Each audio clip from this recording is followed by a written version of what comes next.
guys, assalamualaikum warahmatullahi wabarakatuh. Gimana nih kabarnya? Semoga kita semua dalam keadaan sehat ya. Semoga dilancarkan puasanya dan semoga virus corona segera berakhir ya, agar kita bisa bertemu lagi. Nah, pada kesempatan kali ini aku ingin memberikan penjelasan kepada kalian tentang materi analisis pekerjaan. Nah, apa sih analisis pekerjaan itu? Mari kita bahas tuntas ya. Nah, yang pertama, apa sih analisis pekerjaan? Analisis pekerjaan itu terdiri dari dua kata, yaitu analisis dan pekerjaan. Nah, apa sih analisis itu? Analisis itu merupakan sebuah aktivitas berpikir untuk menjabarkan pokok persoalan menjadi sebuah unsur, komponen, bagian, serta keterkaitan fungsinya. Nah, sedangkan pekerjaan, kalian tentu udah tahu dong apa itu pekerjaan. Nah, pekerjaan itu kan sebuah aktivitas, tugas, tanggung jawab yang dimiliki oleh seorang tenaga kerja yang sedang, akan, atau sudah dilakukan dalam kurun waktu tertentu. Nah, jadi kesimpulannya, analisis pekerjaan itu merupakan sebuah aktivitas untuk mengumpulkan, mengkaji, menganalisis dari ruang lingkup pekerjaan tersebut sehingga tujuan dari organisasi tersebut dapat tercapai.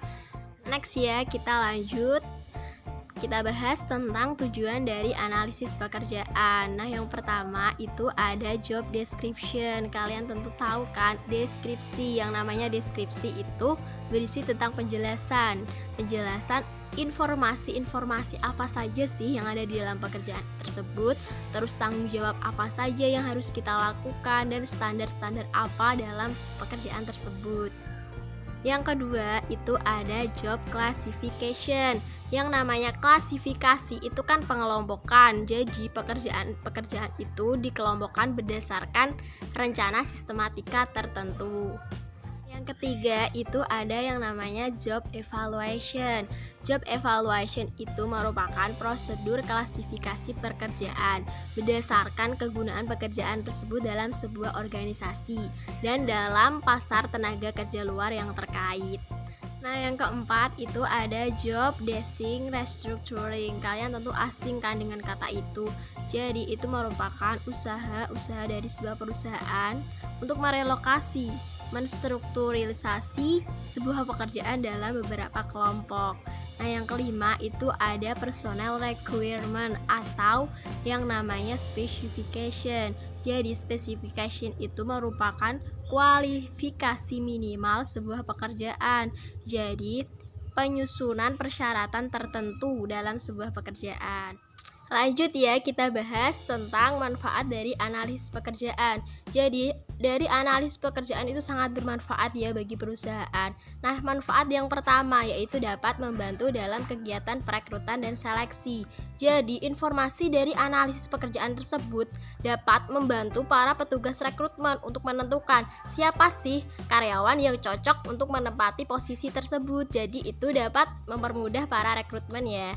Yang kedua itu pelatihan dan pengembangan karir. Jadi dengan adanya analisis pekerjaan itu mampu diketahui keterampilan apa saja yang ada di pekerjaan tersebut. Jadi dapat disusun program kerja yang efektif untuk pekerjaan tersebut. Nah, yang ketiga itu ada kompensasi. Kompensasi itu erat kaitannya dengan tugas dan tanggung jawab karyawan. Kompensasi itu diberikan kepada karyawan sesuai dengan apa yang telah dikerjakannya. Jadi kompensasi itu sangat penting ya bagi perusahaan karena itu dapat meningkatkan kesejahteraan sehingga perusahaan itu mampu mempertahankan karyawannya. Nah, yang keempat itu ada perencanaan strategis. Dengan informasi analisis pekerjaan yang efektif itu mampu untuk mengurangi, menambahkan, atau mengatur ulang kembali pekerjaan atau alur pekerjaan sesuai dengan perubahan lingkungan. Lanjut ya, kita bahas tentang jenis-jenis dari analisis pekerjaan. Jenis dari analisis pekerjaan itu ada dua, yaitu analisis pekerjaan tradisional dan analisis pekerjaan yang berorientasikan pada hasil. Jadi apa sih analisis pekerjaan tradisional itu? Apa saja sih yang dipelajari? Nah, analisis pekerjaan itu mencakup 3 aspek. Yang pertama yaitu tentang tanggung jawab. Tanggung jawab apa saja sih yang harus seseorang pekerja lakukan terhadap pekerjaannya tersebut. Nah, yang kedua itu tentang kewajiban. Kewajiban apa yang harus dia lakukan terhadap pekerjaannya atau terhadap kedudukannya tersebut. Nah, yang ketiga itu terkait dengan kualifikasi minimal atau persyaratan minimal yang layak untuk diterima sebagai karyawan. Nah, yang kedua itu ada analisis pekerjaan yang berorientasikan pada hasil. Jadi analisis pekerjaan ini itu lebih menekankan pada manfaat dari analisis pekerjaan tersebut, tentang harapan-harapan apa sih yang dicapai perusahaan dalam pekerjaan tersebut. Nah, ini biasanya ada aspek-aspeknya. Yang pertama yaitu ada task. Task itu perilaku, kewajiban atau sifat-sifat penting apa yang ada dalam pekerjaan tersebut. Yang kedua itu ada condition. Condition itu syarat-syarat tertentu dalam sebuah pekerjaan. Nah, yang ketiga itu ada standar. Standar ini merupakan performasi dari sebuah pekerjaan. Ini bisa dilihat dari standar kuantitas, standar kualitas, terus standar waktu juga. Nah, dikaitkan dengan tujuan dari organisasi. Yang keempat itu ada skills, knowledge. Nah, itu penting ya. Jadi kecakapan apa sih, keterampilan apa sih yang harus diterapkan dalam pekerjaan tersebut. Yang kelima itu ada qualification. Qualification itu persyaratan minimal. Misalnya kualifikasi apa saja sih yang ada dalam pekerjaan tersebut. Misalnya kualifikasi pendidikan, apa sih yang layak untuk diterima. Nah, lanjut ya, kita bahas tentang proses dari analisis pekerjaan atau tahapan-tahapan apa sih yang harus dilalui dalam proses analisis pekerjaan tersebut. Ada 2 tahapan. Yang pertama yaitu tahapan persiapan dan yang kedua itu ada tahapan pengumpulan data. Dalam tahapan persiapan itu ada 7 langkah. Yang pertama yaitu mempelajari visi, misi, dan sasaran dari perusahaan tersebut. Yang kedua itu mempelajari tentang struktur organisasi, terus tentang kebijakan, terus peraturan apa saja sih yang ada di perusahaan tersebut. Yang ketiga yaitu menentukan program yang memerlukan analisis pekerjaan di bidang kepegawaian, ketatalaksanaan, dan kelembagaan. Yang keempat yaitu mengadakan diskusi untuk kesediaan dari berbagai pihak dalam pelaksanaan analisis pekerjaan tersebut. Yang kelima yaitu menjelaskan tentang metode apa sih yang digunakan dalam analisis pekerjaan. Yang keenam yaitu menyusun formulir analisis pekerjaan dan cara penyajiannya. Dan yang terakhir yaitu menyiapkan tenaga kerja analisis pekerjaan. Lanjut ya, tahap yang kedua dalam proses analisis pekerjaan yaitu tahap pengumpulan data. Dalam mencari berbagai informasi terkait pekerjaan itu ada berbagai macam metode.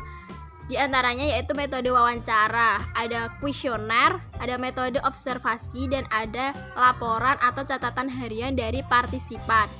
Nah, tahapan wawancara ini pekerja itu diwawancara secara langsung di tempat mereka. Mereka ditanyakan tentang apa saja sih yang mereka lakukan, tugas-tugas apa saja sih yang mereka lakukan. Nah, yang kedua kuesioner. Ini meminta karyawan untuk mengisi kuesioner terkait dengan tugas-tugas yang berkaitan dengan jabatan dan tanggung jawab mereka. Yang ketiga itu ada metode observasi. Metode ini digunakan dengan cara mengamati individu secara langsung dalam melakukan pekerjaan. Jadi metode ini sangat cocok untuk jenis pekerjaan yang memerlukan pengulangan. Yang keempat yaitu laporan atau catatan harian partisipan. Jadi karyawan itu diminta untuk mencatat apa saja sih yang mereka lakukan setiap harinya dan biasanya disertai dengan waktu mereka melakukan pekerjaan tersebut. Nah, keempat itu tadi merupakan metode-metode dalam pengumpulan data untuk analisis pekerjaan tersebut.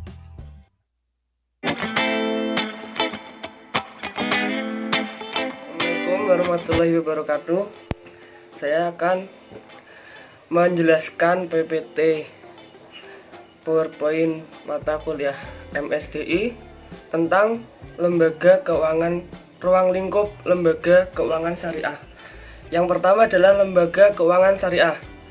Lembaga keuangan syariah adalah semua badan yang kegiatannya dalam bidang keuangan melakukan penghimpunan dan penyaluran dana kepada masyarakat, terutama guna membiayai investasi perusahaan. Kemudian yang kedua, terdapat macam-macam lembaga keuangan syariah.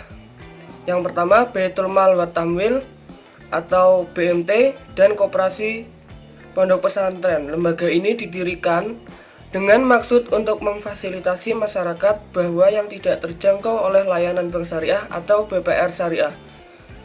Kemudian ada asuransi syariah atau takaful. Asuransi syariah menggantikan prinsip bunga dengan prinsip dana kebajikan tabaruk. Kemudian ada reksadana syariah, pasar modal syariah. Sebagaimana reksadana syariah, pasar modal syariah juga menggunakan prinsip yang sama. Selanjutnya ada Pegadaian Syariah atau Rohan. Lembaga ini menggunakan sistem jasa administrasi dan bagi hasil untuk menggantikan prinsip bunga. Selanjutnya ada lembaga zakat, infak, sedekah, dan wakaf atau laziswaf. Lembaga ini merupakan lembaga yang hanya ada dalam sistem keuangan Islam, karena Islam mendorong umatnya untuk menjadi sukarelawan dalam beramal atau bersedekah, jadi seperti volunteer. Kemudian peran dan fungsi lembaga keuangan syariah. Fungsi lembaga keuangan bisa ditinjau dari 4 aspek, yaitu dari sisi jasa penyedia finansial, kedudukannya dalam perbankan, sistem finansial, dan sistem moneter. Fungsi lembaga keuangan ditinjau dari sisi jasa-jasa penyedia finansial.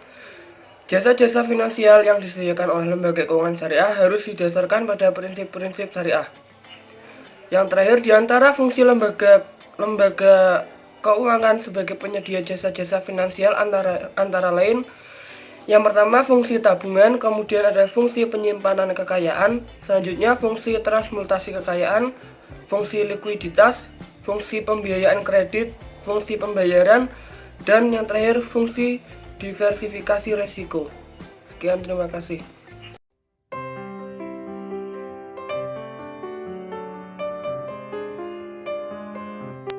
Assalamualaikum warahmatullahi wabarakatuh. Saya Putri Talia Inul Safila ingin menjelaskan tentang ruang lingkup lembaga bisnis syariah atau industri halal. Industri halal sendiri merupakan sebutan untuk menggambarkan suatu kegiatan industri yang dimulai dengan perolehan bahan baku, pengolahan, hingga menjadikannya produk halal yang menggunakan sumber daya sesuai syariat Islam. Industri halal tersebut mencakup makanan dan minuman, wisata, kosmetik, hingga mode busana.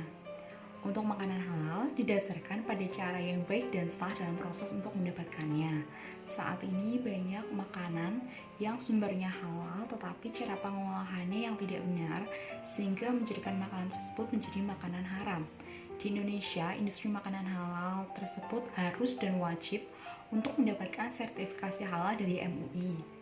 Untuk wisata halal merupakan bagian dari industri pariwisata yang ditujukan untuk wisatawan muslim. Pelayanannya merujuk pada aturan-aturan Islam. Tujuan wisata dikatakan sebagai wisata halal adalah harus memenuhi 6 kebutuhan pokok. Yang pertama, makanan halal, yaitu tidak ada kandungan alkohol, daging babi, dan sebagainya. Yang kedua, tersedia fasilitas ibadah. Yang ketiga, kamar mandi dengan air wudhu. Yang keempat, pelayanan saat bulan Ramadan, seperti santapan berbuka dan santapan untuk sahur. Yang kelima, adanya pencantuman label non-halal jika terdapat makanan yang tidak halal. Yang keenam, fasilitas rekreasi yang menjaga privasi, di mana tidak bercampur secara bebas. Adapun standar untuk wisata halal, ada destinasi ramah keluarga, tujuan wisata harus ramah keluarga dan anak, keamanan umum bagi wisata muslim, jumlah kedatangan wisata muslim, layanan dan fasilitas di destinasi yang ramah lingkungan, pilihan makanan yang terjamin kehalalannya, akses ibadah yang mudah dan baik kondisinya, fasilitas di bandara yang ramah muslim, opsi akomodasi yang memadai, kesadaran halal dan pemasaran destinasi, kemudahan komunikasi, jangkauan dan kesadaran kebutuhan wisatawan muslim, konektivitas transportasi udara, serta persyaratan visa. Adapun kosmetik halal. Kosmetik halal di Indonesia adalah kosmetik yang telah mendapatkan sertifikasi halal dari lembaga resmi seperti LP, POM, MUI. Untuk mendapatkan legitimasi halal, kosmetik halal harus memenuhi standar tertentu seperti dibuat dari bahan yang halal, proses pembuatan yang tidak mengandung unsur haram atau subhat. Yang terakhir ada busana halal, yaitu busana yang tertutup, tidak transparan, menggunakan bahan yang halal, serta tidak menampakkan lekuk tubuh. Busana muslim bukan hanya pakaian untuk dipakai keperluan kegiatan dan acara keagamaan saja, namun harus dikenakan oleh setiap umat Islam dalam setiap aktivitasnya. Sekian dan terima kasih.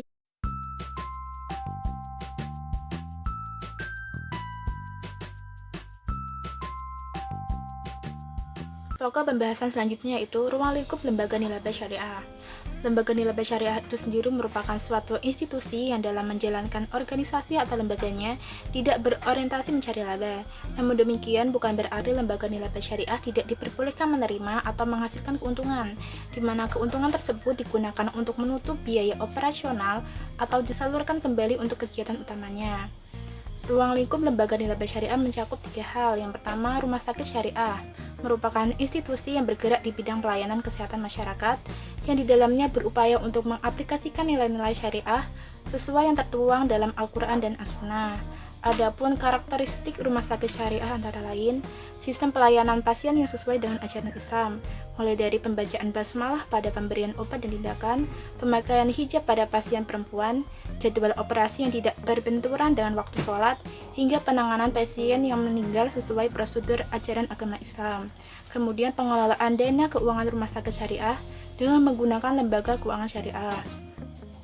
Ruang lingkup lembaga nilaba syariah yang kedua yaitu lembaga pendidikan Islam, merupakan suatu wadah atau tempat untuk menyelenggarakan pendidikan Islam dengan struktur yang jelas dan bertanggung jawab.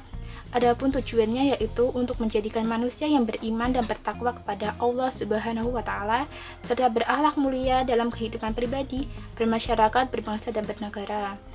Yang kedua, mengembangkan pengetahuan dan pemahaman ajaran agama Islam serta membangun kaderisasi SDM berkarakter untuk memajukan jenis lembaga pendidikan Islam terdiri dari 3. Yang pertama, lembaga pendidikan Islam formal, yaitu Raudatul Atfal, Madrasah Ibtidaiyah, Madrasah Sanawiyah, Madrasah Aliyah, hingga perguruan tinggi Islam.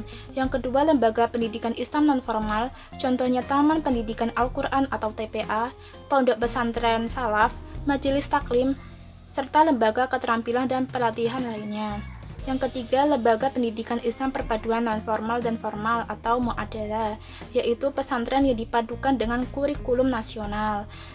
Ruang lingkup lembaga nilaba syariah yang ketiga yaitu lembaga amil zakat, merupakan lembaga yang dibentuk masyarakat yang memiliki tugas untuk membantu pengumpulan, pendistribusian, dan pendaya gunaan zakat.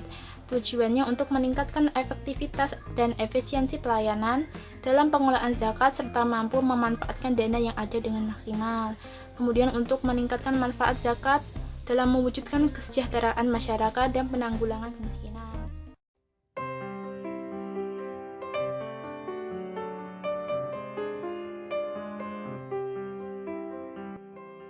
Assalamualaikum warahmatullahi wabarakatuh.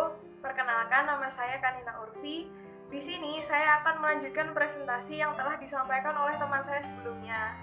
Di sini saya akan membahas tentang urgensi sumber daya insani pada lembaga keuangan syariah. Seiring berjalannya waktu, permasalahan yang dihadapi oleh para pakar dan praktisi lembaga keuangan syariah yaitu berupa kualitas dan kuantitas sumber daya insani yang tidak memenuhi kualifikasi sumber daya insani. Kenyataannya yang ada di Indonesia saat ini, banyak yang mahir pada bidang ekonomi konvensional saja, dan masih terbata-bata dalam melaksanakan kegiatan ekonomi syariah. Nah, sumber daya insani ini kebanyakan mereka itu hanya mahir di bidang ilmu ekonominya saja, tetapi tidak mahir di bidang syariahnya. Nah, ada juga yang mahir di bidang ilmu syariahnya, tetapi tidak mahir di bidang ekonominya. Nah, sumber daya insani yang dibutuhkan saat ini yaitu sumber daya insani yang mahir di keduanya, yaitu sumber daya insani yang paham mengenai ilmu ekonomi dan paham mengenai ilmu syariah. Nah, sumber daya insani yang dibutuhkan saat ini juga harus bisa beradaptasi pada lingkungan. Yang kedua, harus mengetahui dan paham tentang aspek legal dan hukum yang berlaku di Indonesia. Yang ketiga, yaitu keterbukaan dalam menyelesaikan masalah, seperti harus bersikap adil, bijaksana, dan profesional dalam menyelesaikan masalah. Dan yang keempat adalah menjaga kesehatan organisasi agar input maupun outputnya bisa menghasilkan suatu hal yang baik. Nah, sekian yang dapat saya sampaikan mengenai urgensi dari sumber daya insani pada lembaga keuangan syariah. Saya mewakili teman-teman saya sebelumnya mengucapkan mohon maaf apabila ada kesalahan. Dan terima kasih atas perhatiannya. Wassalamualaikum warahmatullahi wabarakatuh.